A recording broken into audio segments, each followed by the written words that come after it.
everyone has a different way of professionalism. Yep, and that's the thing about this video. Where indie games are the enemy now.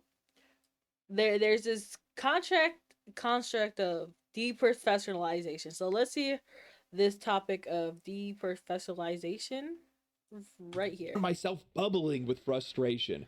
Few developers on display were working with teams larger than 3 people. They talked about publishers wanting ever more expensive offerings as a part of their pitch deck. Short-term contractors seemed to be the best way to plug gaps. Why did it feel like so few proper businesses were fighting to get their games in front of players at PAX? Speaking with Rigney and other developers, I sense that deprofessionalization isn't just a catchy phrase to describe the demand side of economics in game industry hiring. It's a frustrating reality that may undervalue games from big and small teams alike. Okay, with having a big team, I can say on this, I especially in the indie industry, is such a risky move. Because as a director, you are in charge of all the moving parts. And as the director, you have the responsibility if anything is to crash and burn. So having only a team of 2 or 3 is a lot less risky than having a team of 10 or 100, which is exactly which is insane. Which, mind you, even if you have a smaller team, does not mean you'll not encounter some problems. A team of any size can encounter problems. You'll just run less situations if you have less people working together, because that means you'll probably have more time to manage everyone, or better means of communication because you'll have so many different personalities. Brigney What offered you some on extra about, nuance on his Sukiharo? deprofessionalization theory in an email exchange we had before PAX. He predicted that marketing roles at studios would be the first on the chopping block, followed by roles that seem to be replaceable to management, even if they're not. Marketing roles is so crazy because it, indies don't have budgets for marketing unless here's how it goes.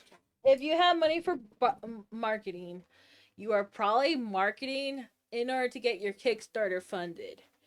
And you will spend money in order to make your money back on the Kickstarter. Otherwise, you won't get your Kickstarter back and you will get zero money. Now, there are other sites you could get for your games to start up, such as Indiegogo.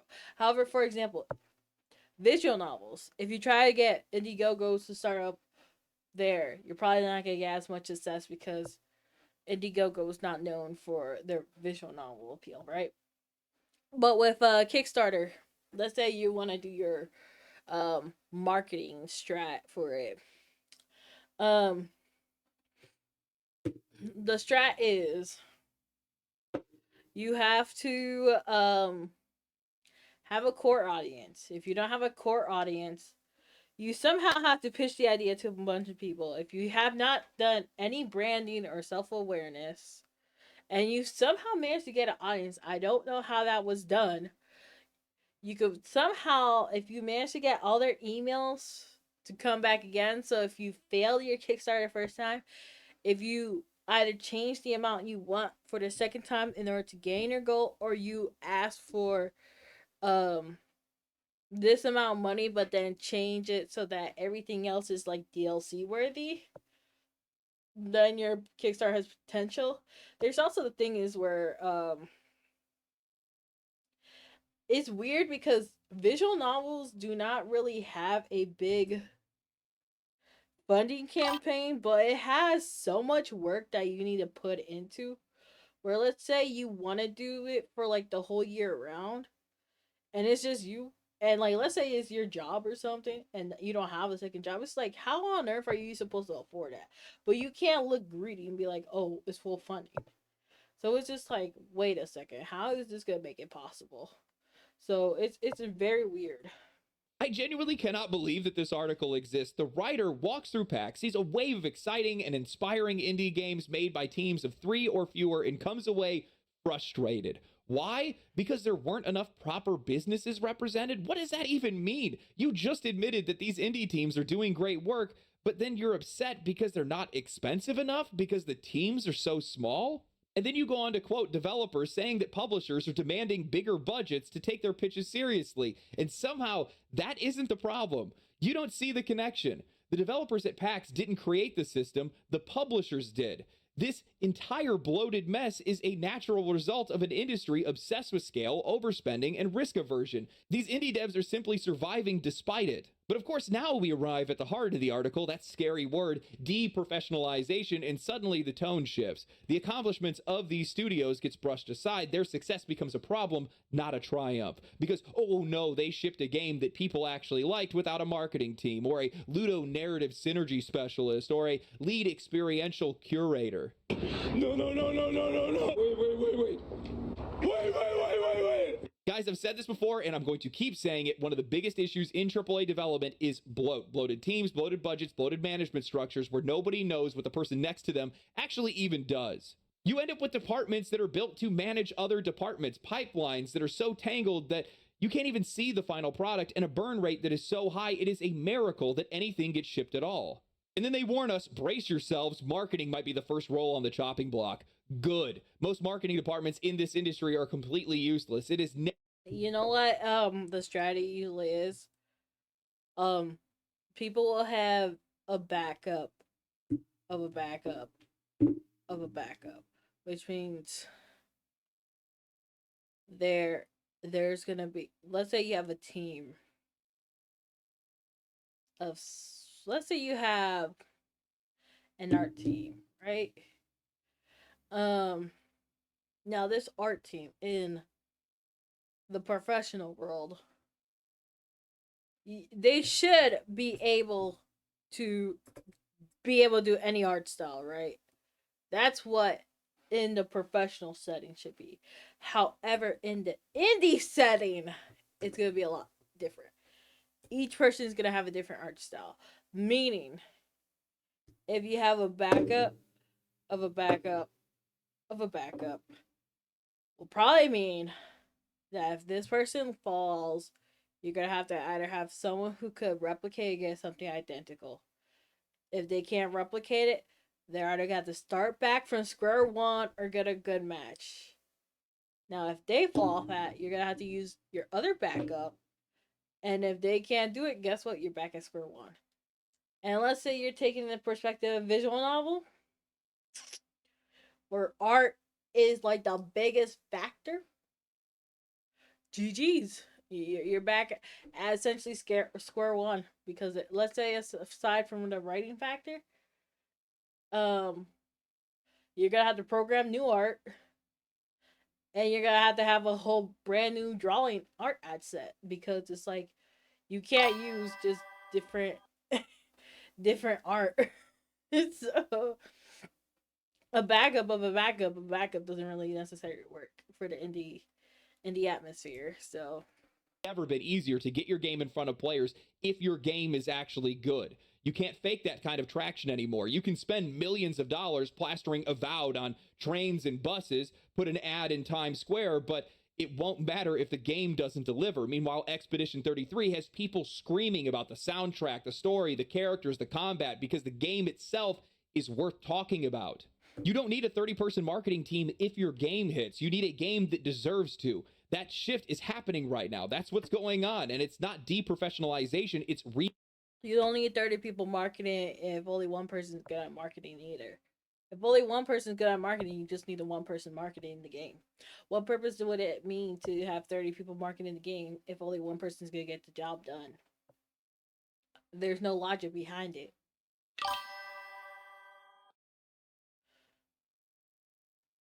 Balancing. This industry has been top heavy for too long, and that weight is finally starting to shift towards the people who actually build the damn thing.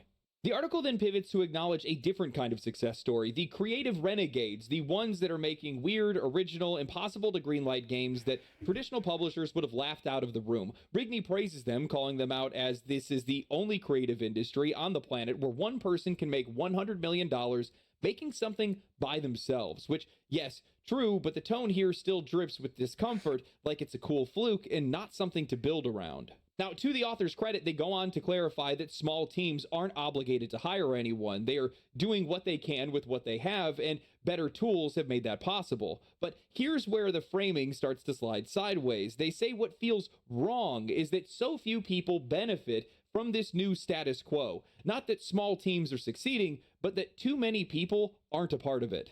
They then go back to Rigney and bring up a new example, Aaron Rutledge, former lead designer of League of Legends, Black Ops 4, and Apex Legends, now running a consultant firm called Area Denial, basically a hired gun. The writer admits that his career sounds romantic, but then calls this model a structure that celebrates the few over the many, one that elevates roles like design and programming while leaving out non-essential positions. What is this? How do you go from saying that this is the only creative industry on the planet where one person can make $100 million by themselves to immediately following that with what feels wrong about this is how so few people seem to benefit from this status quo? Do you hear yourself?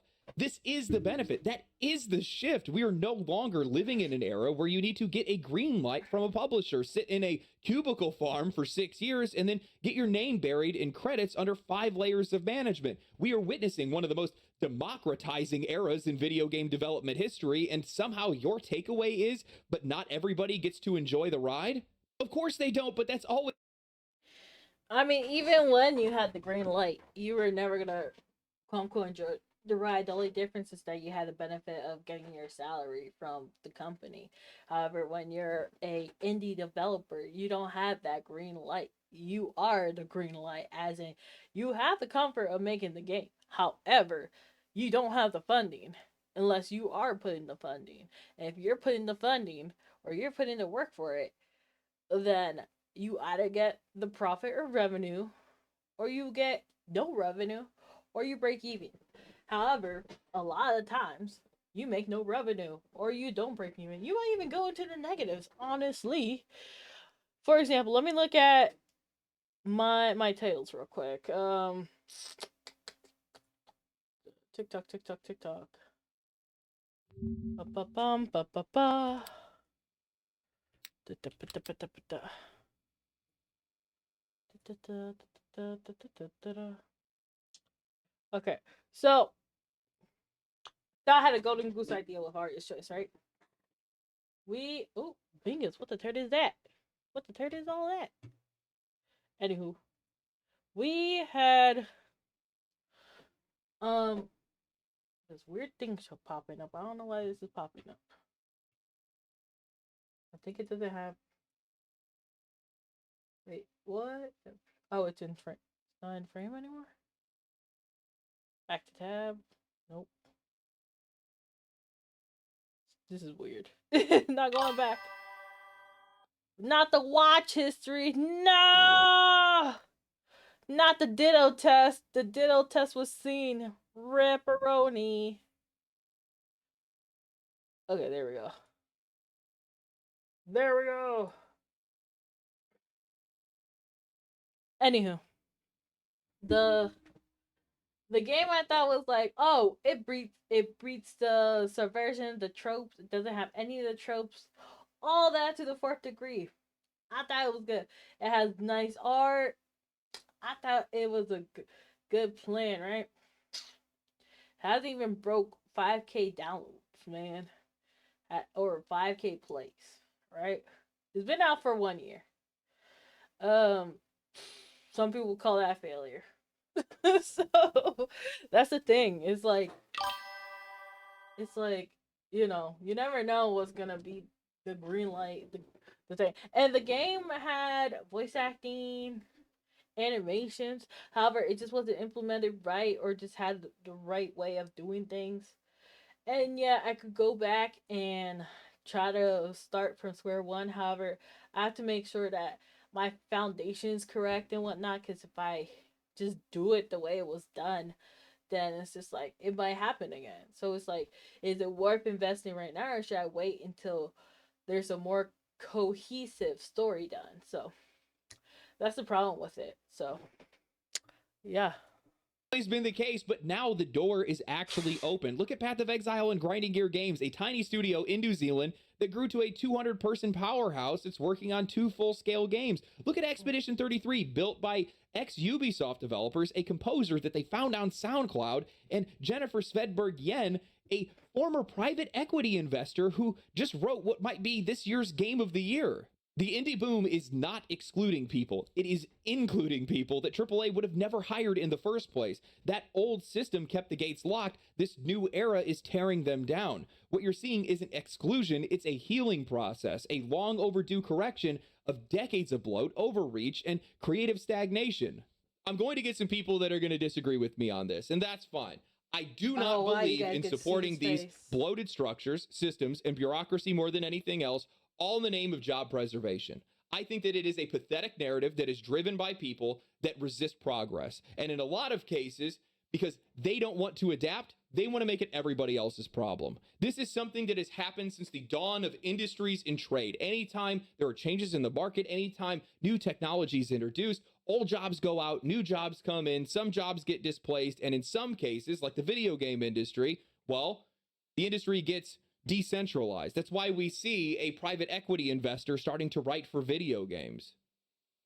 Media's gone through the exact same thing. Otherwise, you wouldn't have a guy that worked 8 years in construction that has no journalistic background whatsoever that's writing reviews for video games and writing video essays on YouTube. I think the real problem for these people, and what really scares them, is that average everyday people are getting involved in these industries and in some cases getting rich because of it, and they don't like that.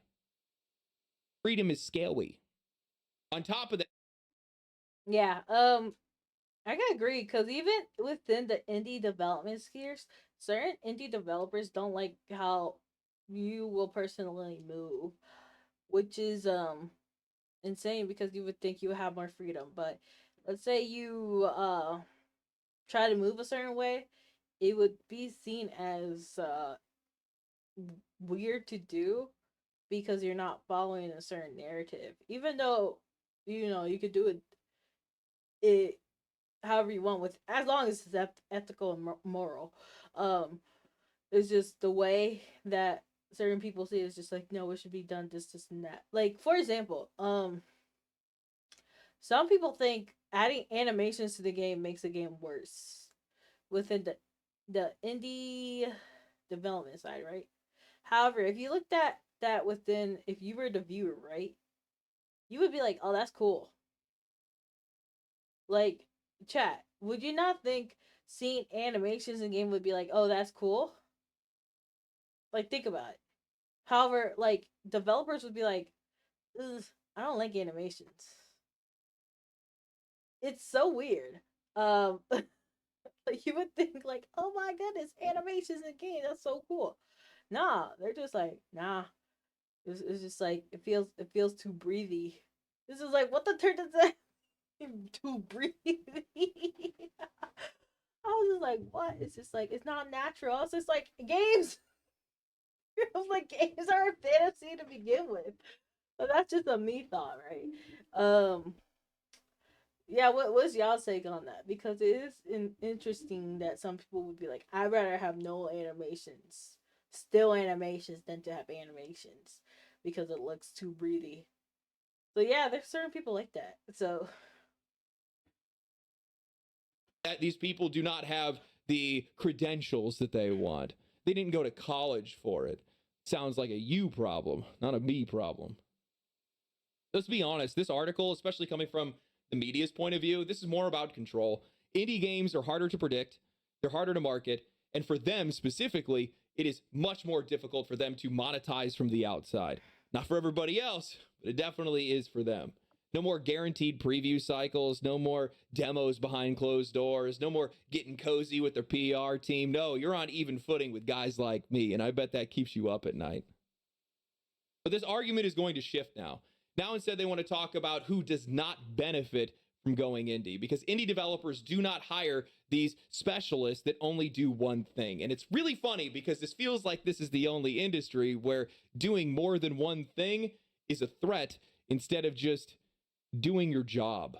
The writer then goes on to say, my PAX trip validated my fear that 3 professions are especially vulnerable in this deprofessionalized world. artists, writers, and those working in game audio or music. These roles seemed vulnerable because on these small teams, they were roles that developers mentioned doing in some sort of shared or joint fashion. All three risk compartmentalization as asset creators, their work treated as products you can purchase off of a store shelf. The writer then expands on this fear by pointing to broader industry shifts. He argues that in-house art positions are disappearing as studios are increasingly outsourcing asset creation overseas to cut costs. This move, he suggests, is being reinforced by the rising use of AI-generated art, something he openly criticizes for its poor quality, but sees it gaining momentum anyway. In his view, the value of artists is being eroded not because their work is bad, but because it's now seen as something that can be cheaply replicated or bought off of a shelf. Even art directors, he noted, are surviving not on creative output, but on their ability to delegate. When it comes to narrative, the critique gets a little bit more personal. The writer cites industry layoffs, pointing out that writers made up the highest percentage of reported job losses in the last year. He attributes this to two diverging trends: the success of games that minimize storytelling altogether, and the increase in tendency for story-driven titles to be written by a select few, usually the creative director or maybe one or two trusted collaborators, leaving fewer roles for dedicated narrative teams. He also then reflects on long-standing frustrations that writers face in game development, many of them brought in late, treated as an afterthought, or positioned in conflict with the broader design goals. Some studios have tried to bridge this gap by rebranding writers as narrative designers, combining them with implementation, but the implication, he argues, is clear. Being just a writer is no longer enough. As for music and sound design, his concern... Okay, yo. As for oh, Sukihara, you little bingus. We'll talk about that whole nother concept. Right now, not right now. Actually, you guys tell me what your thoughts on it is. Um, for writing, bringing someone in to write during the middle of a story is one of the toughest things to do, because ain't no one gonna understand the story besides the two people or the one person who's writing, and then to bring someone else to write the story is like, okay, what did they do? Even if you give them some type of, this is the plot points that need to be done, they're gonna be like, I don't know where to start. Even if you gave them a summary, they're like, I don't know what to do. Having someone else to write, unless they're are like super serious about the project and passionate themselves, is like one of the toughest things to do, because like, especially in indie games where it's like the benefits are gotten afterwards, it's like, what's in it for me? So it's always a tough process to handle. Are much more structural. Audio work, he says, is increasingly handled through asset libraries, with implementation often falling on the other team members. While some composers prefer the freedom to work across multiple projects, he sees this shift as another sign that audio professionals, like artists and writers, are being treated more like support staff than essential contributors. And there it is, the famous self-insert, the emotional reveal, and honestly, probably the real source of this article's frustration. It's kind of hilarious that they still can't see the correlation. Small teams prioritizing design and programming, and those are the games that are succeeding. I hate to be the one to say it, but artistic roles are less essential, at least at the start. If a game isn't fun, if it doesn't play well, it doesn't matter how pretty the lighting or how cinematic the game feels. Indie is thriving right now because it's the exact opposite of AAA. It's gameplay and performance first, everything else after. That's what players care about. Now, I'm not going to sit here and tell you guys that there's no value in talented artists, musicians, or writers. Hell, they're some of the most celebrated people in the industry. There absolutely is value in them, but let's be real, those roles only exist because of programmers and designers. Without their core systems and mechanics, you're not making a game, you're making a slideshow with music. These creative roles, no matter how skilled, are built on top of a foundation that they didn't pour. They're contributors, not cornerstones. And those roles can only thrive if the studio is stable enough, profitable enough, and able to actually invest in things that aren't essential to core gameplay. What's wild to me is the complete lack of accountability here. This article paints it like it's some sort of injustice that small indie teams often share roles, where creative directors also write, animate, and score the game, where people that are rigging the characters are also building the gameplay systems that they move through. But that's not dysfunction, that's adaptability. That's what a generalist is. That's how most industries work outside of gaming. Hell, I would bet almost everybody that is watching this video right now does way more than their job title suggests. When I worked in construction, I was constantly operating outside of my role, handling HR things like hiring and firing, writing environmental reports, coordinating with government agencies, researching equipment, contacting suppliers, creating and fulfilling purchase orders, even learning to read P&IDs and mechanical drawings. I got more involved in the process because that's what my job required. That's what being useful meant. Wearing multiple hats isn't a threat to job security, it's a privilege, it's a responsibility, and in most industries, it's expected. Look at Ubisoft, they are bloated with specialists right now, yet they are completely directionless. The first Assassin's Creed trilogy was made with around 150 developers. Now they have over 1,000 people working on a single entry, and every release gets further away from what made that series special. Guillaume Broche, Sandfall CEO, is also the creative director of Final Expedition Fantasy. 33. When that team started with just 8 Final Fantasy. And people, Devil May they Cry. all had to become generalists, taking on roles that they had never done before just to make it work. And in some cases, they ended up excelling at things that they had never tried. And you know what? That made the game better. It made it cohesive because when people are designing systems that are also touching the visuals, the animation, the design, you start to get alignment, you get purpose. You don't get this Frankenstein project where nobody knows what somebody else is building or how this whole thing fits together. That's the real problem with over specialization. It turns game development into a game of telephone. The longer the pipeline, the more distorted the message. What the designer envisioned at the very beginning gets twisted by the time it reaches the animators, then further when it gets to VFX, and it's lost entirely by the time marketing gets their hands on it. The more segmented the roles, the more disjointed the final product. Maybe the uncomfortable truth that this writer doesn't want to hear is that this industry was never meant to fully support specialists, or at least to the degree that they have been. Maybe it's time for more people to take on more roles because the industry got into this mess that they're in right now precisely because they put too much weight on how things look and not how they play. We've got So, his take with the whole bloatedness. It's tough because there's deadlines to be met, right? However, these certain titles are not even meeting their deadlines. But for example, remember Pokemon, the Pokemon craze.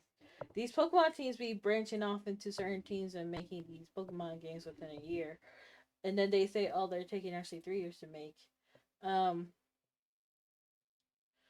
and with the games taking, let's say they take a year to three, however, um, you would think like, okay, we'll just add like 1,000 people on the team or something to make sure that the game performs well or excels well. But like, I remember they had for Brilliant Diamond Shining Pearl, I think the team was only 100 people. And people kept saying, "Oh, it's because of how small the team is." Is why the game's is doing such a rough job. And I really think it's not even about that. I think it's just because of how much a AAA company could get away with how poor they are doing a game. Just think about how people are willing to forgive a AAA title compared to a indie game. If an indie game is trash, they already lost their opportunity to be like, "Oh, this is a good game." If Pokemon fails a game, you know everyone else is gonna just play the next Pokemon game, the next Sonic game, the next Mario game. No matter how bad these games are, there's already established fan base, so that people will keep coming back to these games, even if the games were horrendous. Like, just take a look at Sonic 06, for example. The game may have been a horrible game, but they kept making more and more content, did they not? Pokemon, I hated Pokemon Scarlet and Violet. There are plenty of people who still love those games. Mario. Mario feels repetitive to me. Um, but that's probably because like I haven't been playing all the other spin-offs. But I mean the same could be said of Pokemon, but like people are still coming back to Mario, even if it feels like it's the same platformer. Honestly, I just probably need to play more part Mario to see if it's actually true to that case. But um, is that indies titles cannot get away with doing that. If Hollow Knight um and Silk Song are essentially the same thing but with like a different skin, I feel like people would feel so much more compared to if Mario did that. So it's like they definitely have to take their time compared to if Assassin's Creed did the same thing. It's just like it really all depends on how much they could get away with, honestly. And like what would happen if the company went down under? There's that to think about too. Studios that are dropping hundreds of millions of dollars on graphics and cinematics, but they can't even be bothered to optimize their games to run above 30 FPS. We've got devs spending 6 months on hair physics while the combat feels like it was designed by an intern.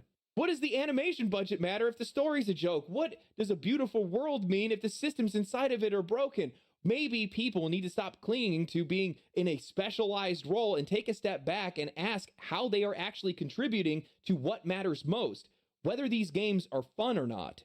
So, no, I do not buy into this narrative of deprofessionalization, not for a second. What we are seeing isn't the decay of the games industry, it is its next evolution in game development. And honestly, it's not even new.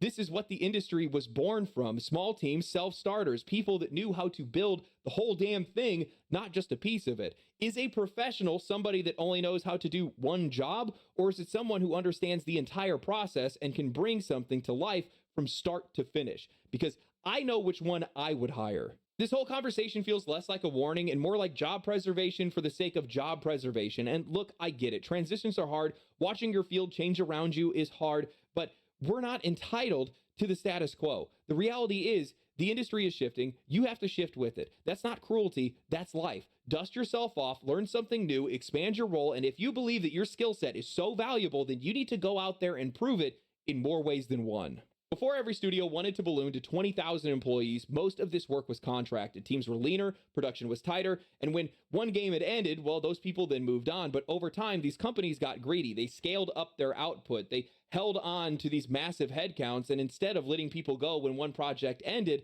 they slid them on to pre-production of the next project over and over until the weight of this all collapsed. That is not Indie's fault. That is your leadership's fault. Indie is not a threat, it's the path forward. It's the path out. Unless you genuinely believe that your entire career hinges on someone else giving you a cubicle and a title, there is an opportunity for you out there. People are buying these games. They are selling, and they're not.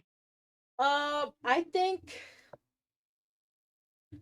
it could be both ways, honestly. I think there could still be room for original game development, and I think there's room for indie development.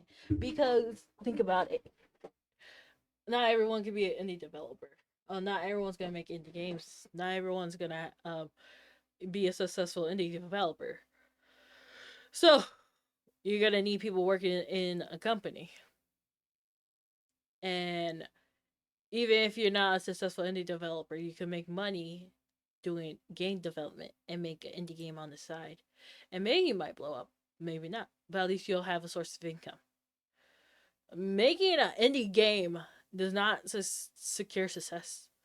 Like, I don't know how people do it. I don't know how they get the marketing or whatever. I don't know how they manage it. There is so much that goes on with marketing. It's so painful. It's really hard. You really need to know people in order to establish yourself, unless you did it yourself and you understood the ropes in marketing. But it is really a network type of game. So take that as you will. Because a lot of people think, oh well, Dan Zavato from Doki Doki did it. Dan Zavato was it a Project M person. He had connections from Project M. He didn't do it by himself. Like, he probably did the game with his people, but like he was able to market because he had the Project M team. Uh, I don't know how Yandere Dev did it. I don't know, but people started playing his game, and guess what? When one person played the game, another person did. Same with Five Nights with Freddy. Markiplier played that game, and it became a cult classic. So it's like one of those things where it's like you really need to have a type of luck in there with it if you don't have marketing skills. Just passion projects anymore. Many of them are growing into sustainable, expanding studios with the resources to be able to hire new specialists when they scale. That's the natural cycle. That's how a new forest grows, not from keeping dead trees standing, but from planting new ones and giving them the space to rise. So if you're standing around waiting for AAA to save your job, I have bad news. They're not going to, but someone else might. Or hell, you might. You know, it's actually funny. The last time that I read an article from GameDeveloper.com, they had written an article that was called Yelling is Not Journalism by Brendan Sheffield. And that article was essentially saying that, you know, the whole Baldur's Gate 3 drama, when that was going on, was an opportunity to tell players why they get unfinished games and basically why we should be okay with it, and we need to be empathetic and we need to buy microtransactions and DLCs, and how it's not the developer's fault. But the funny thing is, we're customers. No, I don't. No, disagree. If you said that to someone 20 years ago, that would not be a satisfying answer. If I was playing on my Nintendo console without internet, on my Game Boy, on my DS, on my GameCube, those would not have been acceptable answers. If the item is not ready day of launch, it is not a complete game. When Pokemon shelled out Brilliant Diamond and Shiny Pearl day one, and it didn't have the ending to the game, it is not a complete game. For companies to do that and still get a full paid amount and then be like, oh, it's all good, it's all good, no discount or nothing like that. It's early access game on the low. Like, it's insane. It's insane. I think it's ridiculous. I think people really need to I know we live in a capitalistic society. People really need to show it off with how they support the game. Like, you really should not be buying a game on launch if it's gonna be having this type of problem. It's like, really, this is how you're gonna treat your consumer. Like, for example, I actually spoke to Mopo Snack, and we were talking about a little bit because we don't know too much about the Switch. It's just like, listen, it's up to the audience to decide how they spend the money. As someone who does Nintendo product, I will have to get the Switch. But people are so keen against it that don't get the Switch. I play Nintendo products, but I'm not making a living off of Nintendo products, so I don't have to pay for the Nintendo Switch if I don't want to pay for the Nintendo Switch. If someone gives me the Nintendo Switch, that's a whole different story. Hey, listen, if anyone wants to gift it to me, go ahead. But am I gonna buy it with my money? I mean, what money? That's the real question. What money? And what games would I even get? But nothing. So it's very pointless for me. But for someone who has to make content for you, it's like, okay, well, makes sense. You got the bread, you can shell it out. But it's like someone who be like, oh, I'm not gonna support this Nintendo stuff, and then goes buy it. It's just like, you're not putting the money where your mouth is. So We don't have to be empathetic. And this entire thing, yet again, reads like a cry for empathy. But empathy doesn't make better video games, and better video games need to be made for these companies to be able to make the money, to be able to keep these specialists employed. Jobs follow the money. So regardless of how necessary you think your job is or how much it needs to be protected, at the end of the day, we are the ones that decide what's necessary and what's not. Inflation keeps going up, the price or cost of living continues to increase, and now these game companies want to increase prices on video games. Players cannot gamble on $70 to $80 games. And those are the kind of games that these specialists are involved in. Why do you guys think that Doom the Dark Ages isn't doing well in sales? It's because the game does not deliver on the value of the price that it's being charged for. But they have to charge that price, otherwise they're not going to be able to make the money back to be able to pay the specialists that they have working on the game. Industries and the world itself is constantly evolving, and you cannot believe that your job will be protected or that your job is somehow more valuable than others. I think that it is incredibly narcissistic for you to believe that the world needs to capitulate or protect you because you are only good at one thing or you only want to do one thing. You can do that, you can be that person, but if you're going to be that person, you have to live with the consequences of your lack of flexibility. If you do not bend, you break. And I think a lot of these folks are going to break. You are not going to get any pity from the average consumer. It's just not going to happen. Because we all know that if we say something like, that's not my job, that almost always leads to not having a job. And when it comes to writer, artist, or musician, these are things that in common society that we view as hobbies. And you guys have the opportunity. No, you guys have the privilege of making that your job. It is up to you to protect it, not the world.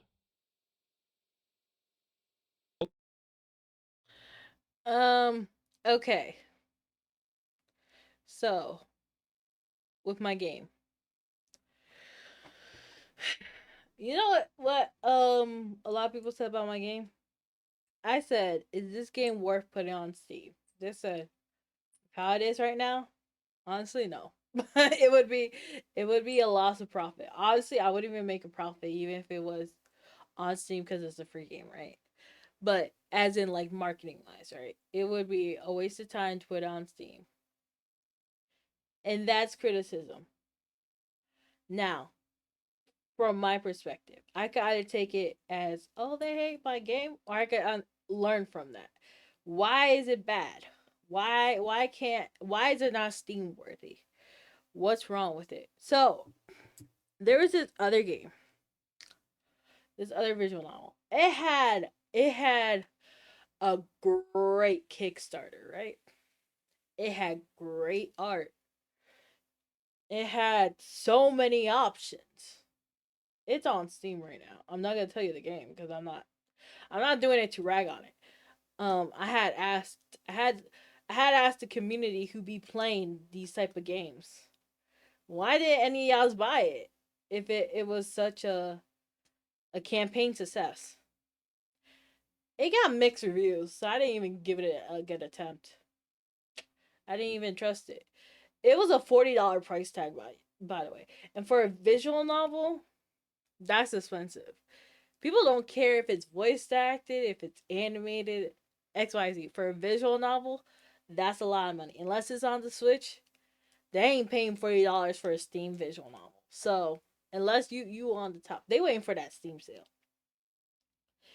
So and it's not me trying to bash that creator or anything like that, because that's why I'm saying not saying their name. But I was like to a lot of people, I was like, would you pay $40 to play a visual novel? They're like, no. I was like, I don't care what visual novel is. I ain't paying $40 for it. I was like, not even for the great art. I was like, I don't care if it's great art, great options, X, Y, and Z. It's $40. I ain't paying $40. It's like $40 too much. Mind you, Switch fans are paying $80 to $90 for a Switch game. So why is it that visual novel people can't pay half the price for what a Switch game does, right? We're not getting into the topic. Oh, it's just reading or whatnot, right? So my game's free, right? And it's not Steam worthy. So if it's not Steam worthy, let's say I get all negative reviews and something like that, how would that affect my marketability on Steam? Like, why would people want to come back to me? That's the thing that I think about when I'm like, hmm, like, how do I go about when I want to make it next time? Because I've been giving it lots and lots of thought of like, how do I want to go about with the drawings? How do I draw? How do I make it more open towards a bigger audience? Do I want to make it towards a bigger audience? Do I want to make it just towards a female demographic, a male demographics, or towards everyone, right? Um, and it's tough to decide because um, you could have pretty art, but pretty art only gets you so far, and then you can either leave no review or a review that is either positive or negative. If it's a negative review, oof, that's gonna tank you. That's gonna tank you crazy, man. So that's one of those things you gotta think about. It's just like, yeah, you could get them 10 reviews on Steam, and then what? Because is that game still gonna sell? You had that good Kickstarter, but did you deliver? It's just like it was a crazy Kickstarter too. So what you do then? What do you do then? So yeah, that's just my thoughts on it. What do you guys think about it? And with that being said, thank y'all for watching.